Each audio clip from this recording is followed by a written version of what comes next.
The intercom crackles alive with overlapping voices. Confirmed explosion at 6 o'clock. MiG breaking up. Stay sharp. More bandits possible. Moore doesn't celebrate. He doesn't even smile. His gloved hands hover over the firing grips, trembling slightly from adrenaline. The quad .50s still tick and cool behind him, metal contracting with faint pings. Outside, Hanoi is fully awake now. Searchlights stab upward in white pillars, converging like the bars of a cage. Black bursts of 85mm and 100mm anti-aircraft shells erupt around the bomber stream. The sky is no longer black glass, it is boiling. The Boeing B-52 Stratofortress Moore rides in is one of nearly 130 bombers launched that night under Operation Linebacker II. The mission: pound strategic targets around Hanoi and Haiphong until North Vietnam returns to the negotiating table. But the defenders have prepared. Surface-to-air missile sites ring the city in layered belts. Radar-guided SA-2 guideline missile leap upward in coordinated salvo. MiG squadrons scramble from hidden airfields. Every bomber in the stream is being tracked, painted, hunted. And Moore's aircraft, heavy, lumbering, predictable, cannot outrun any of it. New spike. 2 o'clock high.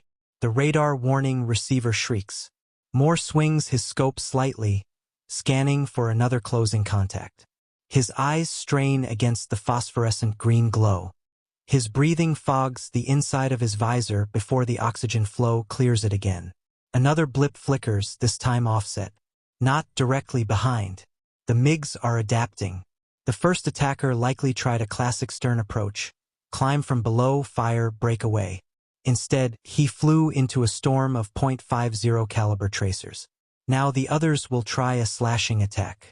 The pilot up front banks the bomber slightly. At 33,000 feet, even a shallow turn feels slow and enormous. The wings flex under stress. The fuel load shifts inside cavernous tanks. Tail, you see him? Moore swallows. Contact, intermittent, range closing. He adjusts gain. The radar bloom sharpens. The MiG is fast, closing at over 1,000 knots relative speed. In seconds, it will cross through his firing envelope. He thinks briefly of training films. Grainy footage of World War II B-17 gunners firing at German fighters. Instructors telling him short bursts, lead the target, trust the sight. But those fighters flew at 300 miles per hour. This one flies twice the speed of sound. The MiG flashes visually this time. A silver dart slicing across the starboard rear quarter, afterburner flaring electric blue. For a heartbeat, Moore sees it with his own eyes through the small tail window.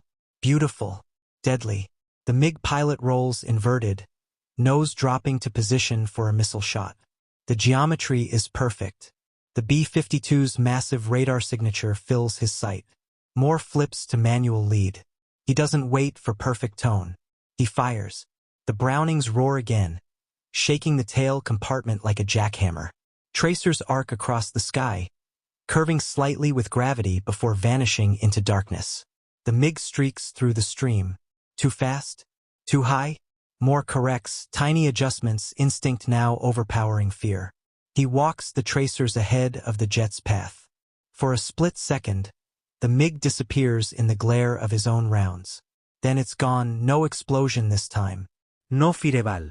Just empty sky. Did you hit him? Someone demands. Negative visual. Moore replies, heart hammering. The radar scope shows no immediate return. The MiG may have broken off. Or it may be circling. Below, another B-52 in the formation blossoms into flame. The explosion is distant but unmistakable. A bright expanding sphere where an aircraft used to be. Debris trails downward like a comet tail. Buff down! Buff down! A voice shouts. The reality hits harder than fear. This is not a duel in isolation. This is a massacre in progress. SA-2 missiles are finding targets. MiGs are punching through. The bomber stream presses on. Moore forces his mind back to his sector. He cannot think about the crew that just died. He cannot think about whether their parachutes opened. His world is a 60-degree cone of darkness behind him. The radar flickers again. Contact. 6 o'clock low. Another stern approach. This MiG pilot has either not heard or does not believe the report of the first one destroyed. More steadies his breathing. The blip grows. Range decreasing. 5,000 yards. 4,000. 3,000. He remembers something his instructor said back at Lowry. If they're dumb enough to sit back there, make 'em pay for it. The MiG is holding steady, lining up. Perhaps the pilot thinks the first explosion was flak. Perhaps he thinks the B-52 tailguns are obsolete relics. At 2,000 yards, more fires. The night erupts again in red streaks. This time he holds the burst longer. The bomber vibrates violently as recoil transmits through the airframe. Empty casings rattle in collection bins. The smell of cordite fills the compartment, sharp and metallic. On the scope, the blip wavers, then splits. A bright flash blooms in the darkness, larger than before. Fragments scatter. The MiG disintegrates. Splash! Splash! He's burning! The electronic warfare officer shouts. Moore releases the trigger slowly, almost gently. 2 attacks. 1 confirmed kill. Possibly another damaged. He is 18 years old. He sits alone at the end of a strategic bomber, surrounded by missile trails and burning aircraft, defending 185 feet of aluminum and 8 other lives with guns designed before he was born. And still, the radar warning tone begins to rise again. The radar warning tone doesn't fade. It climbs. A rising, mechanical scream in Moore's headset that means only one thing. Another surface-to-air missile radar has locked onto them. Fan song tracking. The electronic warfare officer calls out, referring to the guidance radar of the SA, 2 batteries below. Moore's eyes flick briefly to the side window. Far beneath the bomber's right wing, a white spear erupts from the earth. Another missile. The Boeing B-52 Stratofortress banks harder this time.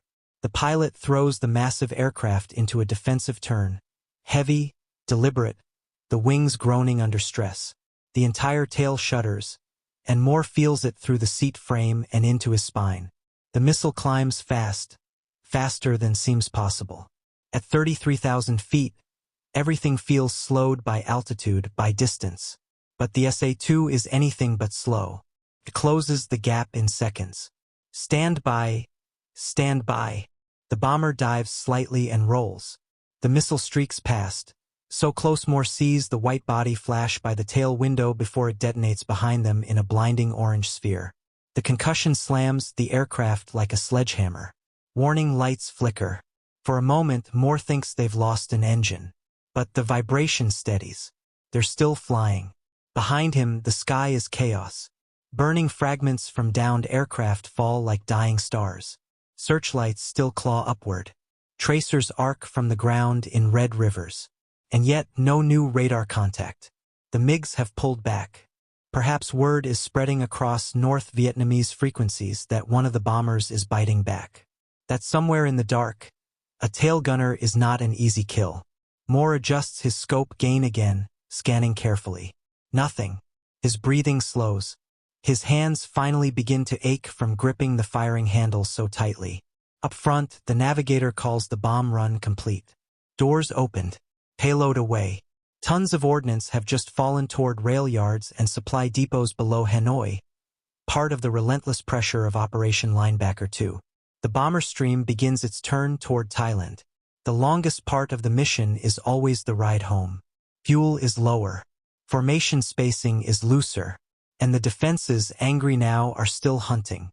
Moore stares into the darkness, replaying the moment in his mind.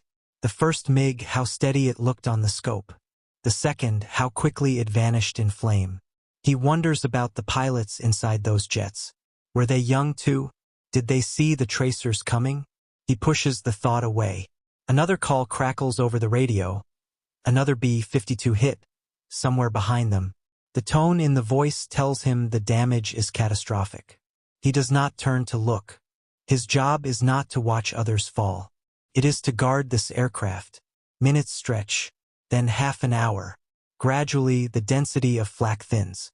Searchlights disappear behind the curvature of the earth. The sky returns to black emptiness. The radar scope remains clear. Only when they cross into friendlier airspace does the tension begin to drain from his shoulders. Tail status? The pilot asks. Moore hesitates. His voice sounds younger than he wants it to. Tail clear. Guns operational. Ammunition remaining. There is a pause. Then, quietly, good shooting back there. That's all. No cheating. No celebration. Just acknowledgement. Hours later, as the B-52 descends toward Utapao airfield in Thailand, the first pale line of dawn edges the horizon. The landing gear thumps down. The runway rushes up. The wheels strike. They roll to a stop. When the hatch opens and warm tropical air floods the aircraft, Moore unstraps slowly. His legs feel unsteady as he crawls forward through the pressurized tunnel toward the crew compartment. On the tarmac, maintenance crews stare at the tail section. Black powder streaks mark the gun ports. The barrels are heat-stained. Someone has already heard the report from airborne radar controllers. A MiG-21 destroyed by defensive fire. Possibly more. Word spreads quickly across the base. An 18-year-old tail gunner has shot down a Mach 2 fighter with 4.50 caliber machine guns, technology older than the jet age itself. Moore doesn't pose for photographs. He doesn't boast. He simply steps off the aircraft and feels solid ground beneath his boots. Behind him stands the massive bomber that carried him through hell. Above him, the sky is blue and empty, as if the night never happened. But history will remember that over Hanoi in December 1972, when supersonic interceptors rose to slaughter heavy bombers, one teenager in the tail of a Stratofortress proved that courage, training, and 4 World War II guns were still enough. December 18, 1972. 33,000 feet above Hanoi, North Vietnam. The sky is black glass. Below, the Red River Delta glows in faint orange scars where flak bursts have already clawed at the darkness. Searchlights sweep like pale swords, probing for shapes that should not be there. The air is thin, cold enough to freeze breath inside an oxygen mask.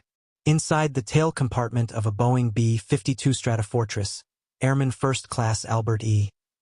Moore is alone, 18 years old. His world is smaller than a walk-in closet, an armored aluminum tube bolted to the very end of 185 feet of aircraft. The fuselage stretches ahead of him like a hollow spine. Between him and the pilots is a long, pressurized tunnel. He cannot see them. He cannot touch them. He cannot escape. He sits facing backward. Behind him, mounted in a quad arrangement, are 4 Browning and /M 3.50 caliber machine guns, descendants of the same weapons American bombers carried over Germany in 1944. World War II guns, belt-fed, hydraulic-driven, each capable of firing over 1,000 rounds per minute. His gloved fingers rest lightly on the firing handles. Moore's helmet presses against the padding of his seat. The radar scope glows green in the darkness. His call sign tonight is attached to a mission that will soon be known to history as part of Operation Linebacker II, the most intense bombing campaign of the Vietnam War. But history means nothing at 33,000 feet. All that matters is survival. Bandits. 6 o'clock low. The warning crackles through the intercom. The electronic warfare officer up front sounds calm. Too calm. That's worse. Moore's eyes snap to the radar repeater. A faint blip flickers at the bottom of the screen. 6 o'clock. That's his sector. His oxygen hisses in steady rhythm. He swallows, trying to keep his throat from drying out. He has been in the Air Force barely long enough to vote. He trained at Lowry Air Force Base in Colorado. He practiced on simulators. He fired on drone targets. He has never faced a Mach 2 interceptor hunting him in real combat. The blip climbs. Faster now. The aircraft attacking them is almost certainly a Mikoyan-Gurevich MiG-21. Small, needle-nosed supersonic. Designed to climb fast, fire missiles, and vanish. Can reach twice the speed of sound. It was built for this exact purpose. Killing bombers like his. The B-52 shudders as the pilot begins evasive maneuvers. A bomber that size doesn't turn so much as it lumbers, groaning against the air. The wings flex. The entire airframe vibrates. Flak bursts blossom off the left wing.